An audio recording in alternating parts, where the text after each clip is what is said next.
البنك الفيدرالي الامريكي خفض الفايده 25 نقطه اساس، يعني ربع في المية. ايه التاثير ده على البورصه بتاعتنا وعلى البورصه بتاعتهم وعلى الذهب وعلى كل حاجه في الدنيا؟ قبل ما نبدا عايز افكرك ان احنا غيرنا رقم الواتساب، ودايما ان شاء الله هتلاقي رقم الواتساب الجديد في الصفحه الرئيسيه في القناه، مش مكتوب على الفيديوهات. رقم اتنين، عندنا برامج تعليميه، سواء انت جاي من تحت الصفر ما تعرفش حاجه في البورصه او بقالك فتره طويله بس بتعمل نتائج سيئه، عندنا برامج تعليميه للاثنين. طب نخش في الموضوع. البنك المركزي الامريكي امبارح او محافظ البنك المركزي طلع وخفض الفايده ربع في المية.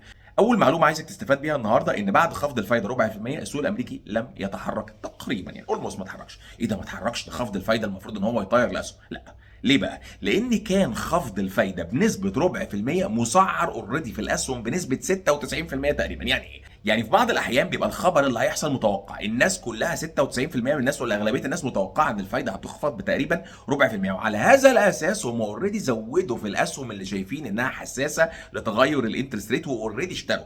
ده لو كانت الفايده ما اتخفضتش ربع في المية كانت الاسهم نزلت، يعني لو كان ثبت كانت الاسهم نزلت. لكن طالما ان التوقعات جت ان لاين بالظبط مع اللي الناس كانت بتفكر فيه اللي هو الربع في المية، ده اللي حصل.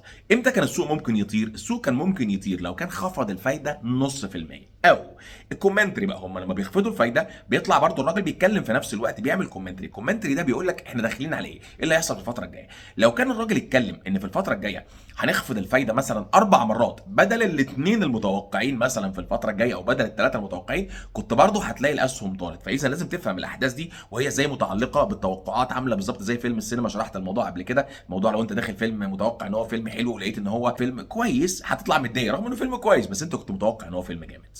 رقم اتنين، ده المفروض ان هو من شأنه ان هو يزق عجلة الاقتصاد وان هو يحرك الاقتصاد الامريكي وبالتالي يحرك الاقتصادات التانية والكلام ده كله. لكن برضو المشكلة ان هي العملية حساسة شوية لان ده خفض ربع في المية ولسه بيبدأوا. الحاجة التانية ان الاقتصاد الامريكي بيعاني من بطالة كبيرة جدا جدا جدا جدا، ولازم يخفضوا الفايدة علشان يحاربوا البطالة، بس في نفس الوقت عندهم تضخم فهم بسبب تعريفات ترامب، فهم في مأزق شوية، غلس شوية. طب بالنسبة للذهب، انا متوقع ان الذهب هيطلع جامد. ده توقعي الشخصي، دي مش حاجه الزاميه ليك، انا مش مسؤول عن اي حاجه تحصل. انا شخصيا اشتريت جزء النهارده زياده. طبعا انا معايا ذهب من زمان، طبعا انا بشتري ذهب من فبراير، بنزل فيديوهات من فبراير بقول ان انا بشتري ذهب. انا زودت تاني في الذهب امبارح. ايه ده؟ مش الذهب عند قمه؟ بس ممكن يعمل قمه اعلى، وده رايي الشخصي. طبعا لازم تعرف برضو ان خفض الفايده بيضعف الدولار قصاد العملات الاخرى، ولو استمر خفض الفايده ممكن يستمر الدولار في النزول، طبعا باعتبار ان بقيه الفاكتورز ثابته ومفيش اي عوامل اخرى دخلت في المعادله. طب هو ده تاثيره علينا احنا ايه او على الاقتصاد العالمي؟ خلي بالك، هو الاقتصاد الامريكي ماشي في حته انسرتينتي، عدم يقين، محدش عارف.